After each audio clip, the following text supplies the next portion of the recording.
Hey everyone, TimaeuSS here. Welcome to another Artery Gear video. So I hope you guys are enjoying the Ryza event.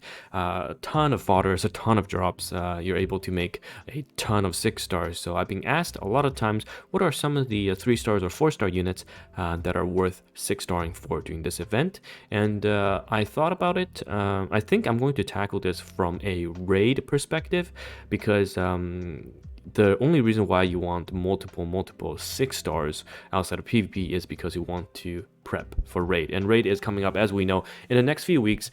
So it'll be a good time to use this Ryza event to max out some of the characters. So I'll try to be as in-depth as possible regarding the reason and how you should mix and match, because your resources might be limited, so you're not going to 6-star everything, right? But I'll cater this guide to the free-to-play players as well as the whales, so it's going to be tricky to navigate around, but let's give it a try. So for the whales, if you're spamming stamina non-stop, you probably can max every single unit that I've listed here for 6 stars. That's what I'm doing personally, and maybe I will be short 3 to 4 units just because I don't have the gears to run all of them. But yeah, you want to ideally 6-star as many as you can that are listed. And for the free-to-play players, I'll have a more in-depth guide about raid and whatnot. But what you need to know is for the free-to-play players, and you only have one set of gear that you probably have to strip your main team from, you should only focus on one team, or at most 2 teams. This way, those 2 teams or that one team can maximize your rewards for the raid system. So that's what you should focus on. And lastly, the healer picks is essentially the number of teams, which I'll talk about why. So let's take a look at the multi-purpose cores. So if you haven't watched my previous videos, you absolutely should max Alice and Morris. So those are the 2 priority 6 stars, and they will be used across all the raids, even though their colors may not be good against certain bosses, but their utility, the utility they bring is so important that you need to 6-star them, and you bring them to pretty much every single boss, usually as team 1. After that, you have your Ryza and Lila. Now Lila is a tricky position. Lila is going to be very good against blue bosses and as well as red bosses, so that kind of warrants her slot. But because of her rotation, and I think a lot of you don't build speed on her, she's not going to be as good as Ryza, for example. So Lila is a bit tricky, but still worth 6-starring for sure as a multi-purpose core for additional PvE content. Ryza actually excels pretty well for multi-purposes in PvE, especially for the players that are struggling to put up multiple teams. If you slap the free lifesteal stat that you get in this event on the Ryza, Ryza is pretty good. Bit bulky, has some attack, good effectiveness, and can lifesteal to help your healers out for survivability as well. So Ryza is definitely a great multiple burst core that you should 6-star this time. And then moving into some of the other cores, so Sirius is basically your lifesaver against green and blue raids. So she just brings so much, and this is why she is tier 0. Not only in PvP she can snipe someone, but here you'll definitely see the power of Sirius in raid, in blue and across green raid bosses, because she has self buffs speed, so she can cycle super fast. Defense down, that's 100%, only goes through resist checks, but the chance to land is 100%. So it's going to be very important to have Sirius 6-starred. And Chihaya, the free unit, again, a multi-purpose, defense down with decent damage output and two-turn mechanics, so she can deal with the blue and the red. And then Shura, again, jack of all trades, and Nina with the 50% hit chance. You can use her in actually all three bosses. So going back to the healer, and what I mean by healer picks equals number of teams. So you already have a Morris, right?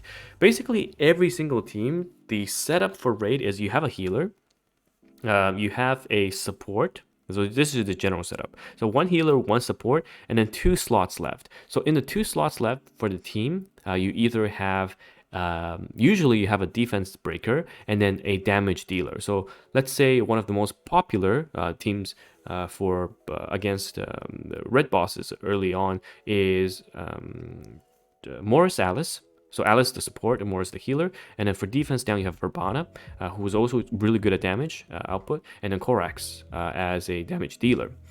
So that's the general setup, and this is what I mean by, you know, if you run 2 teams, you want 2 healers. So Morris is one, you can have the second one either Hearin or Neisa, Komachi, or Margot.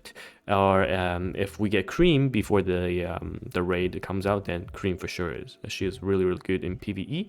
If you run 4 teams, then you need to pick 3 healers out of here, because again, you already have the Morris. So 6-star those healers based on your needs. Again, free-to-play players are not going to have the gears to support it anyway, so you don't have to worry about having too many healers. So next, this is the list. Now I'll go over them. It's similar to the breakdown I talked about. So the healers, they're universal, right? Even if you go into a red boss, you still bring Morris, and then the second team you bring Hearin, third team you bring, for example, Neisa or Margot. So healers are kind of universal. For raid, for the super whales or those that are going for the leaderboard, you want to max everything to test and to allow you to have advantage over other people in raid. But for the free-to-play players, you really want to build some like a few cores that will cover most of the content, right? So what I mean by that is, if you have blue units, the same blue units can be used in the red raid and also the blue raid, because there's no LE disadvantage, only disadvantage is in green. So you can pick some of the blue and then use across these 2 raid bosses, which means that you have to build, you can build fewer units down there, and just make sure your green is covered by a few red units and a few green units. That's the purpose here. So again, when you're mixing and matching, make sure you understand where you are in terms of progression and how many teams you can support gear-wise. And I'll just take a quick sip of water. And how many teams you can support gear-wise, to make sure what you're building to 6-star. But following the team composition, you have your healers built listed here. So looking at the defense down for the blue units who are going against red and the blue raids. Again, separating free-to-play from whales is, whales, they'll use blue units only against red. Free-to-play, you're going to use blue units against red and blue. Okay, looking at the defense now, Verbana is a really, really good 4-star. Chihaya, like I've said above, is actually multi-purpose. And then Ghost and Neo, they're all worth 6-starring.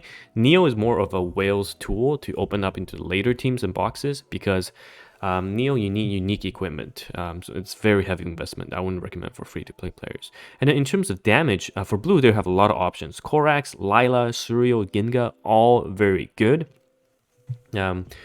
Definitely a lot more options compared to the other units. And then support-wise, you want Quinn for the speed and attack buff, Caroline, and Tony. So those are the ones worth 6-starring. So again, I keep drawing to this point. For the free-to-play players, if you can only make 2 teams, plan your 2 teams out.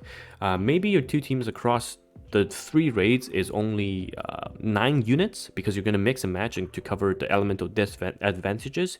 So mix and match before you blindly upgrade everything. Make sure every team, the 1 team or the 2 team, you have the defense down, you have the damage dealer, you have the support and the healer. Okay, and then for red units that are worth 6-starring, Shura, defense down, but also a damage dealer, very strong. And Goya, Shinonome is a 3-star, Goya is a 4-star, and then Milvus as a last resort, kind of for defense down. And then for damage dealers, Nina, Rosemary. Rosemary actually has insane damage output, comparable to Nina in raid, I would say. And then Ryza being super multi-purpose in green and red raids. Kagari as a AB abuser, and then Maika.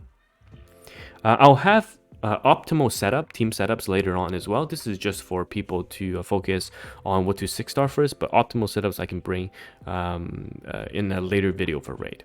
And then for your greens, your defense down is Valeria, Klaudia, the free unit. And then for damage, Sirius, Benny, Senba, Della.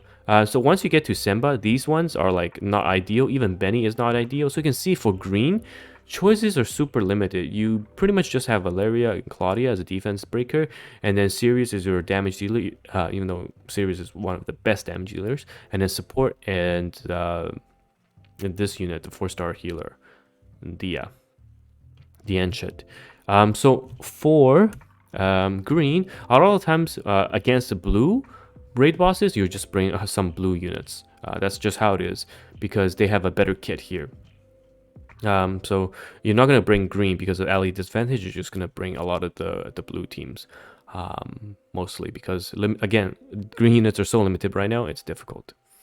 So this is my extra, but basically I'll have a list of this pinned in my comments, so you can check out what you should 6-star first. But again, please don't blindlessly upgrade everything. Try to plan your teams out. If you're free to play, your resources are going to be very limited, so if you try to plan your 6 stars out, it's going to be a lot easier, making sure you follow that team composition setup. But for whales, for this guy, just basically work your way down, like do the 2 units that I've listed first for each category, and then work your way down to the rest. Yeah, so that is the list of units worth 6-starring during this Ryza event, in preparation for raid, basically. If you have any questions, leave down in the comments, and I'll hopefully answer them.